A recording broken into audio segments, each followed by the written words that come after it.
Hey everyone, welcome to Life Unpotted. This is Daisy here, joined with Sophie as well. And we're here to chat with you all. We picked a topic. Generally, it's happiness. What does that mean? So this conversation, I have no idea where the direction is going to go. But for context, the past week and a half have certainly seen a lot of flux in moods and emotional states. So when these states happen and there is an awareness that they're fleeting and they're passing and that we can't change or force a different feeling or emotion, that with time things shift and change and we become more comfortable, we could become more at ease. It's understanding that these emotions are like yin and yang. There's the positive, quote unquote, and there's the negative, quote unquote. And when we try to rush one or the other, it is never going to manifest in the way that we are looking for it to manifest. It's us trying to control. And I've certainly had the past couple of weeks be like this, where I was in a state of, not feeling very great in an emotional sense. But I woke up this morning and I felt very at ease. That's not to say that I'm going to get attached to this state by any means, but it's simply becoming aware of what is my state and what did I do to get here? And everything's constantly fleeting. So does that even matter? Is it getting comfortable recognizing that happiness doesn't necessarily come from feeling good? Happiness maybe comes from continuing to work with ourselves and move forward. That's what we want to explore in this conversation. Because I can definitely say that happiness for me in the past has been getting the chocolate brownies that I want on time, super hot, in the name of indulgence, and having a glass of wine and seeking out, absolute control. A friend talks when you want them to talk, but doesn't when you don't want them to. The TV volume is perfectly on the loudness that you want it to be. People aren't making noises when you're trying to sleep. It all comes down to this level of control that I see. And for a long time, I definitely saw control as happiness because it stopped anything from my sight of vision from getting in the way of me enjoying myself. But as I've questioned this and looked beyond immediate gratification, I've seen that it's not just about me. That it's not just about getting what I want. It's not just about me enjoying every second of every moment. There's larger things at play. And not to say that I'm always thinking about other people. There's times where I'm just thinking about me, of course. But we mentioned the pendulum and a couple episodes ago, awareness. The pendulum of awareness is always present in our lives, of getting caught up in our own minds and our own narrow worlds, as opposed to being aware of the greater energy that's happening. And my experience with that has been that when the energy is focused on the group as a whole that you're with, or the team as a whole that you're working with, it's a much deeper, real connection because it's not out of need. It's not saying, I'm showing up out of lack in this way, so I'm looking to you to fulfill this, and I need you to meet this. That's what's going to make me happy. I need you to make me a brownie, and that's going to be what makes me happy. What's new to me is learning to work in a place where those around you are happy or they're feeling okay, and you're checking in on that. And it's not just about you. It's about the whole. And naturally, when you think about the whole, it's going to come back to you. So those are my initial thoughts on happiness. I think that as we continue on this journey of questioning the idea we hold of ourselves, the more freedom to let go of that comes, but also the freedom to have something almost beyond happiness, because happiness is always fleeting. And waking up really early to do something for someone else, maybe we can think of, right, this is going to make someone else feel loved and complete. Maybe that's not the right way to say it, as opposed to thinking, oh, like my hip hurts, I'm getting up early, this sucks. To choose just to not think about ourselves for once, maybe there's happiness in that. Well, you know that I'm looking up the definition of happy because it's so fascinating, because I wonder if it's the most prevalent word that's used in society. Happy. How many times a day are we saying it? And it's so interesting because it's like I feel like the way in which we exist in this world is from a very small perspective of good and bad, happy or sad, right or wrong, very black and white. Looking at some of these definitions of what happy means, having a sense of confidence in or satisfaction with a person, arrangement, or situation. I.e., I was never very happy about the explanation. Satisfied with the quality or standard of, for example, I'm happy with his performance. Willing to do something. Feeling or showing pleasure or contentment. And I'm going to look up the Buddhist definition. 1 second. All right. So I looked up the Buddhism definition of happiness, which is we have been doing on this podcast, kind of this fun thing. Like, let's look up like Merriam-Webster definition, classic Western definition, and compare it to a Buddhist perspective. In Buddhism, happiness is achieved when a person can perceive the true nature of reality, unmodified by the mental constructs we superimpose upon it. This authentic happiness comes from having an exceptionally healthy state of mind that underlies and suffices. The discrepancies in these definitions are mind-boggling. The Eastern definition is all about your internal world. Merriam-Webster, it's all about your external world. Well, it's like this stark contrast in these definitions. It's very clear, like you're saying. Western world. What are the people around me doing to satisfy me? What are the people in my life? How are they not meeting my expectations? How are they not getting in my way? How are they doing everything that I need? How are they reaffirming all of these mental preferences that keep me in suffering? Is what it feels like it is. Because when we think about happiness, the way that we've been taught of what happiness is, it's look outside of you. Look at the job that you have, or how much money you have, or the person you're dating, or not even that, but like you're saying, Daisy, am I eating the meal I want to eat tonight? Is everything going my way? Oh, it's raining. I'm not going to be happy anymore. My day sucks. Like this very, very limited, singular black and white perspective. And then you compare it to like a Buddhist definition, or I'm sure other cultures' definitions in the Eastern world, or even in the Western world, but from a more mindful, aware perspective, it becomes so clear that the root of our suffering is the way in which we define happiness. It's thinking that we're going to feel joyful and excited and ready to go 24/7, 7 days a week. And it's like when you look around at the people that we interact with in society, that is always the expectation. Everyone you talk to is going to be quote unquote happy. And if they're not, if someone is not, if they're showing any ounce of truth, oh, maybe I'm actually experiencing a lot of pain right now, because that's what happens when we face ourselves and we face the truth of reality in this existence. Is the whole spectrum of emotions are constantly on the table, and we're no longer clinging to one of those to be the vehicle in which we will feel better.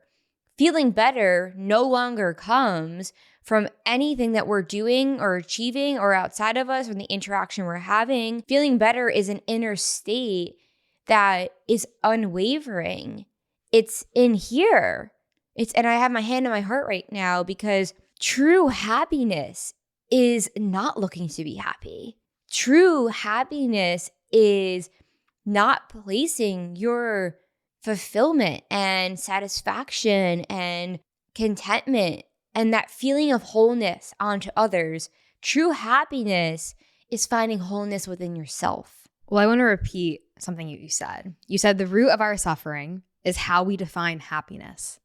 That is where our suffering comes from, is what we define happiness is. And to look at our two definitions, Eastern definition, it's your internal world. It's meaning that you can't find happiness in any material item. It's all within you and how you perceive the world. Whereas the Western definition, it's all about, is this person meeting my expectations? So it made me think, this morning, I went on a walk around the park and I walked really slowly and I was just admiring the nature. I was admiring the trees. I was saying good morning to the trees. I was watching the chipmunks try to find their nuts because it's spring that they buried in the winter, and seeing the dogs. And I was just noticing this like urgency to want to like, okay, you did your lap around the park. Now go home. And I was like, you know what? No, you're going to walk around this park again and you're going to walk really slow. And I take this example as my happiness is not going to come from just the fact that I attached it to going on a walk. Right. Check mark. I went on a walk. That's where I got my happiness. It's the experience you have when you do things. It's not going to be a checklist. I think of the years past where I would try to get my happiness from going to a coffee shop. And it's like, oh, if the coffee wasn't made the way that I wanted it to, now that my whole day is ruined, I put my happiness onto someone else that is out of my control. So now that they made my coffee not as non-sweet as I wanted it, now that this thing isn't actually bringing me happiness, like I'm feeling miserable again. And that's really true. Like when we look to put our happiness on things outside of us, we lose control because there's things that we can't control that are going to happen. And it's almost like looking to find happiness in all the wrong places. And the lightness that comes over me just thinking of walking in that park this morning, I wasn't trying to find happiness from anything other than the experience of simply observing my inner world.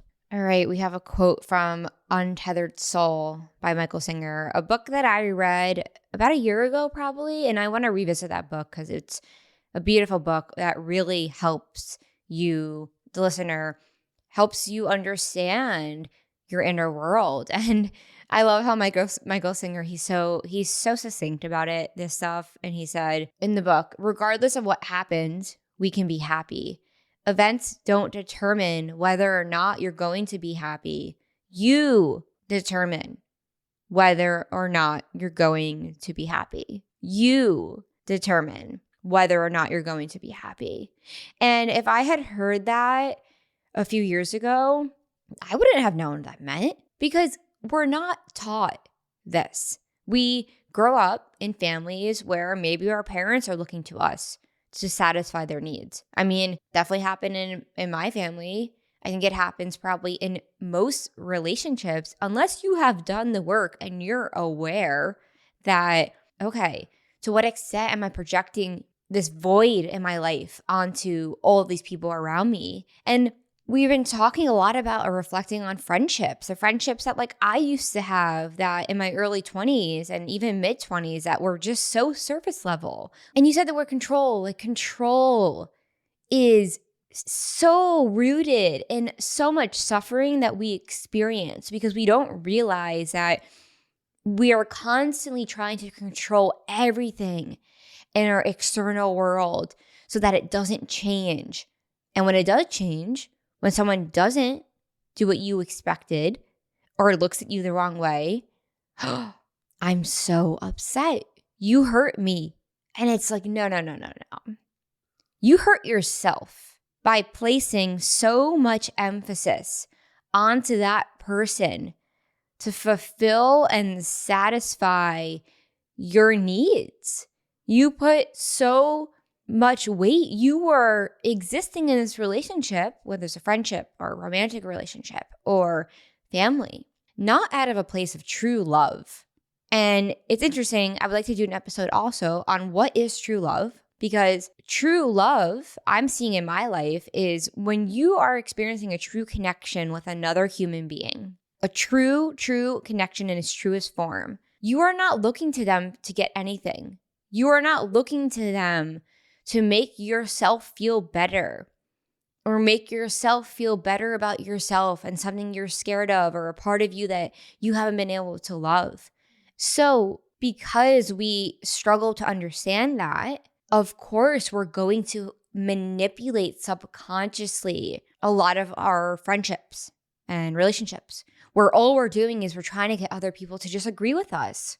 We're trying to get other people to reinforce our own beliefs because we're too scared to think about, oh, I invested for all of these years into this narrative that X, Y, and Z is the right way to live. Okay? I have invested so much time and effort and energy into believing that this is the way to live life. And when we talk about this is the way to live life, like we did an episode, I think it was 2 days ago's episode of how are you living life, kind of like where do you live? What do you do for work? Like when I mean how do you live life, I'm saying this equation we have created that we almost look to every day. The equation saying, okay, happiness is when I get that email and it says exactly what I need to say to feel that I'm worthy. Happiness is this person looks at me and doesn't interrupt me and says exactly what I need them to say for me to feel valued and that I have a voice and that I matter. So when they don't do that, when they interrupt you, you're so mad at them because you feel so hurt. And there's so many examples here of just really taking a moment right now to pause and wow, we create our own suffering. And I understand how hard it is to accept that, how hard it is to look at yourself, how hard it is to go, oh, I'm not going to look to my partner for happiness. I'm not going to look to my job for happiness. I'm going to look to myself. But that puts you in a very uncomfortable place of, oh, I'm alone in this experience. I'm only looking through my own mind. I'm alone in my perception of this world. And all I have ever been experiencing has been my perception of this world, limited by my limited viewpoints on reality. But it doesn't have to stop there. Because once you overcome that and face that, you no longer live a life that's so limited in what you can enjoy, but you are opened up to the endless possibilities of happiness. Who needs happiness? I have inner peace. I will not be disturbed no matter what happens outside of me. And that, I think, is what true acceptance feels like. It's like my cup is full. And if it's raining or if anything's happening around me, I know that it doesn't have to do with who I innately am. But really, you have a level of self-worth and you value yourself. You said a lot of things there. I don't even know where to begin. Because I think that when it comes to looking to appease pain, happiness is something that is right there. We put a lot of weight into happiness. And it's not necessarily our fault. We see it done in all the media. We see it done in all the marketing.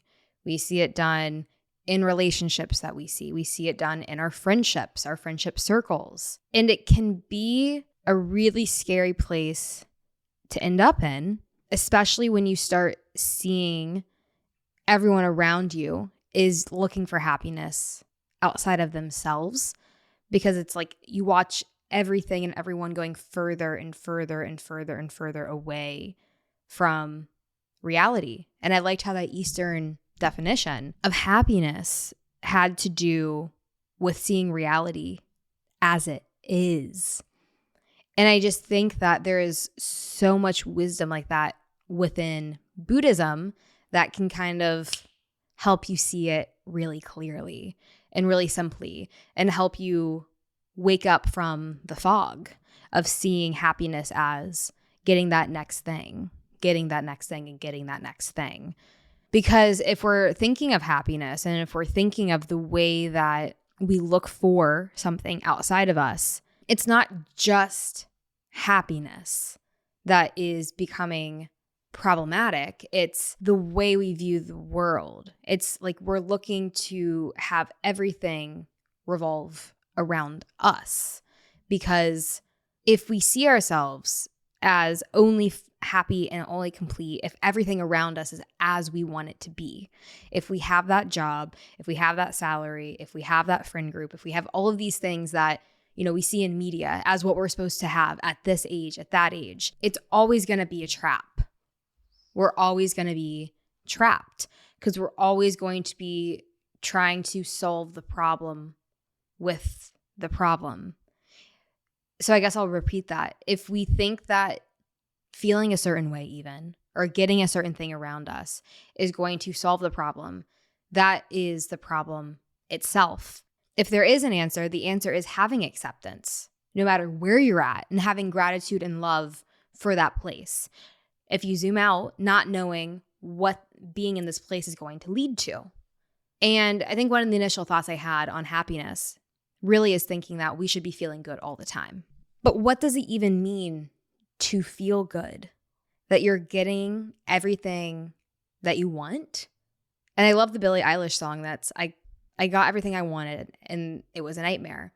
And it's in the same realm if you think of if we consistently get everything that we want, then what's the point of being on this journey of having this experience as a human? We're meant to hit triumphs and overcome them. We're meant to hit roadblocks and continuously overcome them.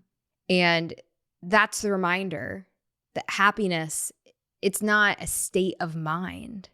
Happiness is not the way your life looks. Happiness is not how you see yourself. It's an acceptance. It's an acceptance. I really like the Buddhist definition of it's seeing reality for what it is. It's being in the moment for what it is and not looking to seek it. We can't seek happiness. Like I think of that movie, The Pursuit of Happiness. The pursuit of happiness isn't one where we're trying to change things around us. That can be what happens, secondary, but the pursuit of happiness, in a lot of ways, I feel like is the pursuit of acceptance for this moment. It's quite ironic because it's like as soon as you're pursuing, you are seeking. As soon as you're seeking, you're in a state of this moment's not good enough. I spent most of my 20s looking and waiting for the next thing. It's very plain and simple. I thought whether it was the vacation or the relationship or the job or the city I'm going to move to, I thought finally that sense of relief will come. And it's almost like when you're like spinning in circles, you're like, I don't want to ever feel the pain. I don't want to ever feel it. So how can I get far and far enough from what I'm running from? How can I go far and far enough from the truth of why I really feel like I'm not whole? How can I buy things that will assign me a temporary value so I finally feel better? How can I get that perfect vacation or that perfect weekend trip? What can I do in the future to reach another state? And what we're doing here, first of all, we're coming out of the moment and we're looking to an external object and attributing that to a feeling state that we want to experience. And I did this for so long. And it's almost like on this journey of waking up, I've seen that get peeled back to what was really beneath all that was pain that I didn't want to face. And acceptance is everything here. Because if we have this idea and definition that life is roses and butterflies and beautiful sunny days, 7 days a week, if we think that we will never feel pain, we'll never feel sadness, we'll never feel loss, we'll never feel grief, of course we're going to be in fight or flight and feeling so empty. What I've realized from this journey is I have felt so empty inside for so long. And I thought that was normal because it felt like everyone else around me was also empty. So in a world where majority of people are running around with the void in their heart and in their soul and in their being, like the quote, no sign of wellness to be well adjusted to sick society. But of course, where do we look for answers? If everything in the media is saying, buy this, consume this. If all your friends are talking about what shoes should I wear? Tell me, please, what shoes will give me more value tonight at the party? And I partook in that for so long, and it's fine. Like, it's just, there's a part of that where it's like, that's growing up. But I wonder, does it have to be growing up? Or is that just the mind and escapism and running and running and running so far away. Like, what if we were just to understand that this whole ideal that you've invested in, this story you've invested in life being a certain way, is an illusion? Pop that bubble. You're forced to accept that the illusion was just built upon you not wanting to face the truth of the experiences you had when you're 1, 2, 3, 4, 5, 6, 7, 8, 9, 10, 11, 12, 13, and so on. These really hard, it's like everyone always saying, oh, I had a perfect family growing up. Really? Did you? And I say that, like, we just had an episode from last week about the depths of these emotions that we experience when we're facing these things, right? It's painful. But I think I said a lot there, so I'm going to pass it to you. This topic is heavier than I expected. I even feel myself being like, ooh, this is like uncomfortable. This is bringing things up. And I think the important thing is to say that it's okay that things are getting brought up when you're looking at really uncomfortable things. You're not supposed to be comfortable when you're questioning the way you think life should be based off what you always saw it to be, what everyone around you, including yourself, was involved or invested into. And I think I really understand, or I'm starting to understand what it means to see the investment we've made into what it means to live a certain life. And then also what it means to make a priority shift and to no longer invest into that way of life, and how difficult it can be to let go of those comforts that have served you as what it means to live a great life, because it no longer rings true to you anymore. And it feels like you're in this in-between world where you almost don't exist because you're not invested in the illusion that you were once invested in. Meaning, for me, that's my happiness comes from outside of me, with buying certain things, looking a certain way, having a certain job, having a certain level of I'm great, I'm good, I'm smart, I'm funny. And moving away from that and letting go of that, no longer being surrounded or validated in that world, and shedding that, I guess, is the way to look at it. It's a process of shedding that, and how that is very uncomfortable as you're bringing yourself into reality. And that right there is something that is very difficult to do. It's not fun. But so why do we do it? Because it's truth, because it's real, because when you wake up to truth, it's hard to live in an illusion anymore. But that doesn't mean that it's easy. It's incredibly difficult. But it's like what you said earlier, like you spend a lot of your life empty and around people who are empty. It's hard. It's difficult to switch, but it's also deeply soulful and enriching and fulfilling and beautiful and all-encompassing of the real emotions. And even hearing me describe this process, it doesn't feel like it does it the accurate justice. But ultimately what it is it's stepping into not knowing what's to come. And what that does is it puts you into the moment, living in the moment, for better and for worse. Sometimes that's difficult to live in the moment because it's complete uncertainty. And other times you're not thinking at all. So it's bliss, it's exciting. But even as I describe this lifestyle, I still don't understand it. I guess it's just what is real. It's what contains truth. It's truth. Funny you use the word lifestyle. I know you don't mean it like that, because it's not a lifestyle. A lifestyle is created on top of running, it feels like. Like we're floating in space right now. And whether you like that or not, that's the truth. Like we're on a planet around a sun. The sun might blow up one day. The entire Earth might go to specks and dust and no longer exist. Yeah, that makes me want to have an existential crisis for sure. But in this moment, it doesn't, because I have faced so much. I can't even comprehend how much I have faced, meaning like the pain.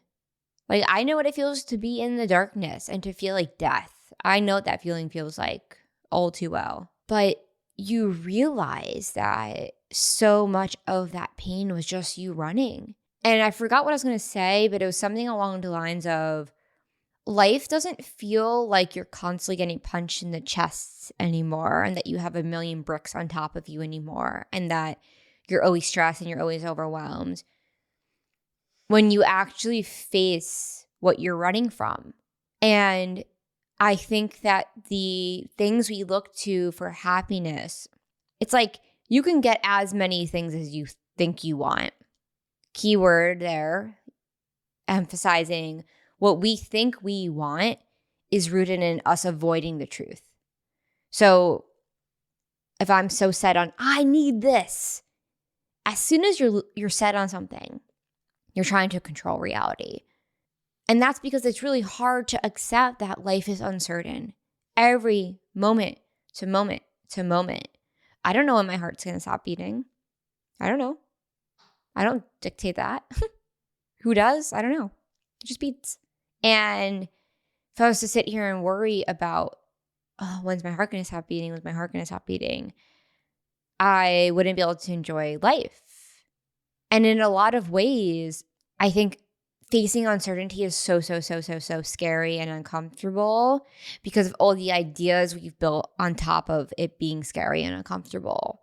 Like when you're in true acceptance of it, you can reach a point where you faced everything and you've had extreme childhood trauma.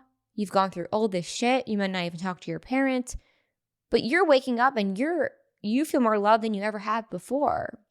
Because the reason why we felt so empty was because we were denying ourselves from feeling the truth of what it is that we've been so longing for, what we've been seeking outside of us, trying to get the house and the partner. We just wanted love. That's all we wanted. And when we can get that here, life slows down. You could have $1 million in the bank. You could have every outfit you want. But when shit happens in life and you're facing that thing you've been so scared to face, you know it was never about any of that. You just so desperately didn't know how to connect to that part of you. And that part of you was trying so hard to be seen. And that's what manifested to buying the new car. And again, it's not our fault. Because how else would we know? This is how you handle. This is what happiness is. No one told us. No one told us. My parents clearly didn't know either. It's perhaps like the deepest, most profound realization we could have on this existence that maybe many people don't realize till the end of their life.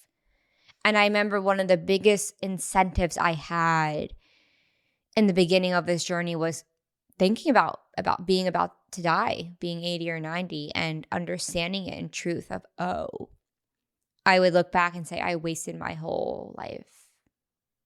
And I would rather face it. I'd rather face all of the reasons why I'm hiding and avoiding and controlling and manipulating than realize I never did.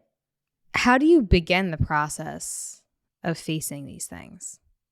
Because I think you speak really clearly on it, but it can be hard to grasp a beginning point. Because I think what you're talking about is very intermediate. Is that where you began? Or where did you begin with these insights?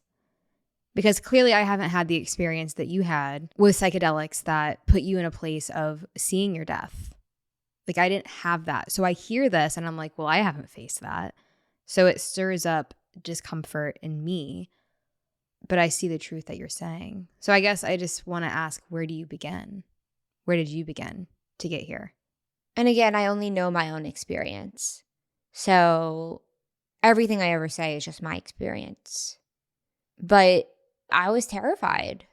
Like everything that happened with my sexuality and questioning it and everything that happened with my parents, like it's taken me crying and crying and crying and therapy and journaling, and it was really scary. And it still is in a lot of times, but it feels like the depths of the love has surpassed it. Like it's not as dark as it once was. It's painful, but I have changed my viewpoint on pain. I see pain as like a vehicle for love. That when I face things, it opens up a profound capacity in myself to understand life and existence deeper. It's not even about me. It's like this capacity to understand life. And by understanding, I really mean you don't understand anything at all. And you grow a level of, okay, I'm okay with that. Yeah, it's scary and it's uncomfortable and it's painful, but I'm okay with that. And I think that where I started was small steps. First, asking the question of, do I want to be a lawyer? Facing that. Why is it so uncomfortable for me to post on social media? Why? Putting a question mark at the end of anything that I ever settled upon about myself and saying, but why do I believe that about myself? Why do I feel like I need that person to like me? Why do I need this or need that? And it's requiring me to face me. So that's scary and that's hard. And I think everyone's experiences are different. From my experience of watching this, it seems like there's two carts. One cart is all of the conditioning, all of the experiences that have contributed to stories you tell about yourself. And the deconstruction of that is painful, and the healing of that is painful. But that cart is extremely small once you start sorting through those in comparative to the cart that is your existence and the unknown of actually understanding why we're here. And in a way, being pushed over to that cart where you contemplate your existence in that way that is all peeled back, the way that you described that psychedelic trip that you had, where you were in the void. Having that perspective is so scary. Maybe I would say like the scariest thing for everyone on this planet, that when you go that far and you go back to the cart of healing the conditionings of the things that you've gone through, there's massive perspective. And you've been opened so much to the pain, the extreme pain of questioning our existence, but you've also been open to the extreme love that comes with that. And it sounds like having that perspective of both pain and love and putting that into the cart of healing and conditionings and these things that we go through on a day-to-day basis, you're much more open to this, what it means to feel love for yourself, feel love, greater love, because you've had the perspective of the greater pain. And that seems like the puzzle pieces have came together a little bit. And that's the way that I'm seeing everything that you've said, or that's how I'm making sense of it. And this has been a huge insight for me, honestly. I've felt very uncomfortable throughout the last parts of this episode, because you are talking about extreme truth. And I think I've resisted that a lot because it is so scary of saying, oh, but really the root of it is not knowing why you're here and where you're going when you die. And it's so easy to want to write that off because it's so scary. But when you do see things that have truth in them, it's hard to deny that, even if you don't want to believe it.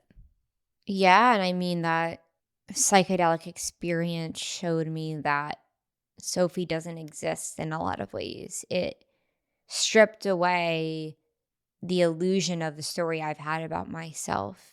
And when you can see yourself in everybody else, you no longer attribute the pain to just you. You see it as the collective pain. And it doesn't mean that you don't have to go through working through everything about this idea you've created about yourself throughout your entire life, even when you're like 10. Doesn't mean that you don't work through all that. But once it's like that works in tandem with recognizing, oh, but there's this character of Sophie. I just healed of that, but I'm not Sophie. So I don't know who that is. Like, you realize that there's just one mind. And it's like that's where the really trippy shit happens. But you realize how much division, this idea that we're separate. There's Daisy and there's Sophie and there's this person. Like, we're all the same organism. We're all the same consciousness. But we just exist in different bodies. But it's the same consciousness. But how uncomfortable it is in a world where everyone thinks they're separate. So there's something about facing the larger truths, like you said, that gives you perspective onto, it's not a smaller truth by any means. That pain is just as real in my experience, but you end up feeling so at peace with it all because you know behind everything is just love and that you don't have to make sense of it. You could just experience it and make the most of this existence and pause and smell the flowers and have beautiful interactions with people and enjoy the meal you're having and realize that no moment lasts forever. I think these realizations give you the ability to actually enjoy life because you know one day you won't have it anymore. And it's a realization that's perhaps the only truth there is. This episode's been a trip for me.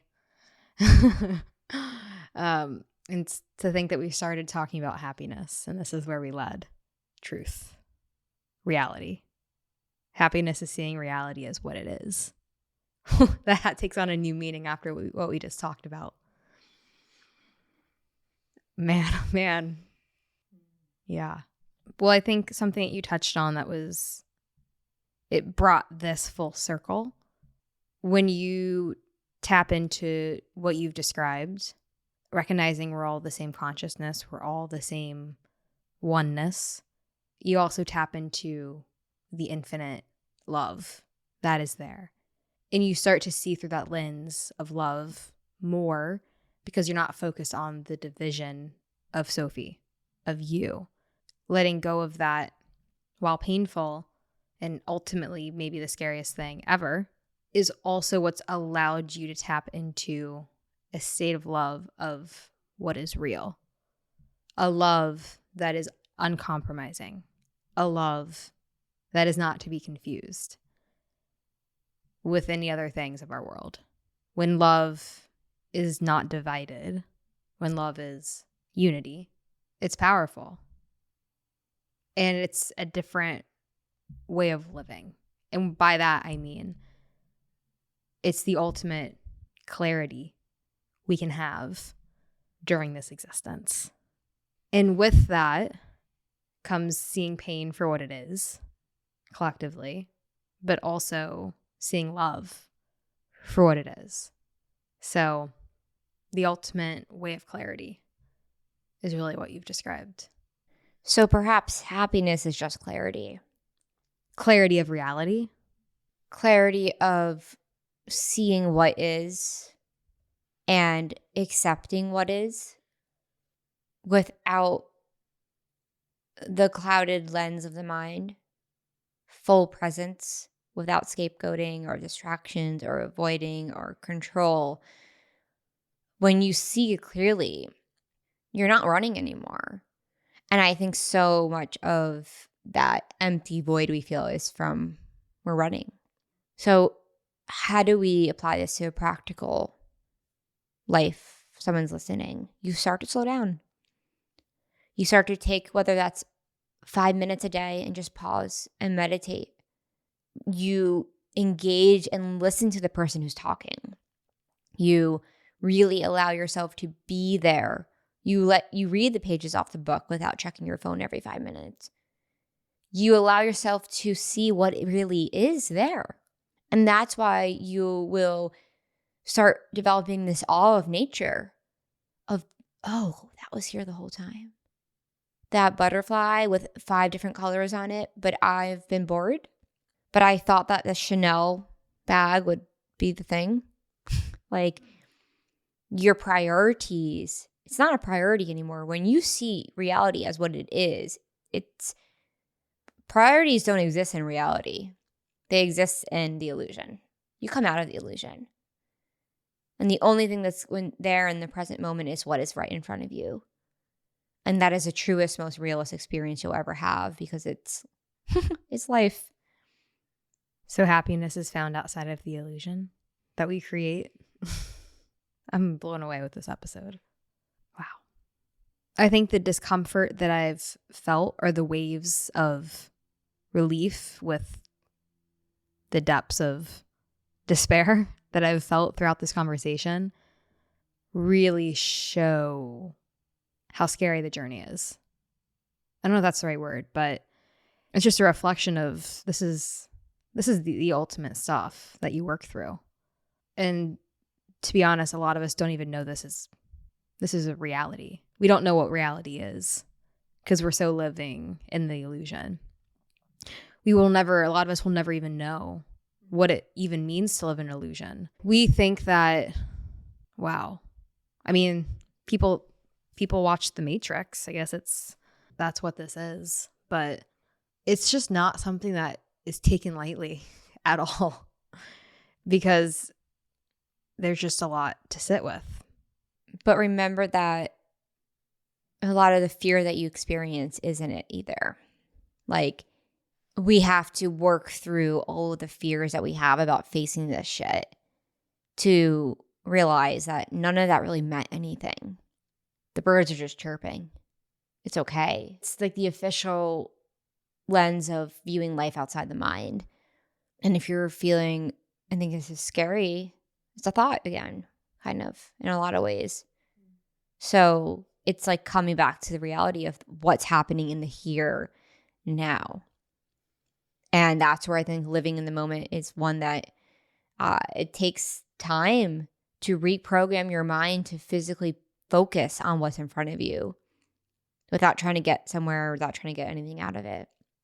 But I think that's where real long-lasting contentment comes. Well, thanks for sharing your insight on this. Surely rocked my world right now. So hope that everyone's taken all this with strides. So thank all of you for listening today and being here. I think this was a deep conversation. I'm still processing it. So thank you all for being here, and we'll see you next week. Thank you all for being here.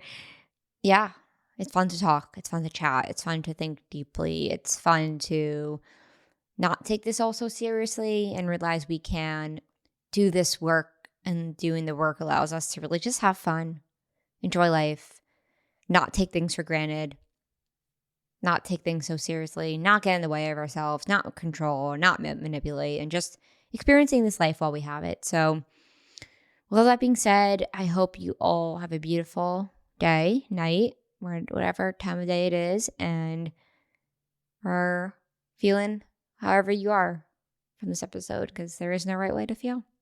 We'll talk to you on Thursday.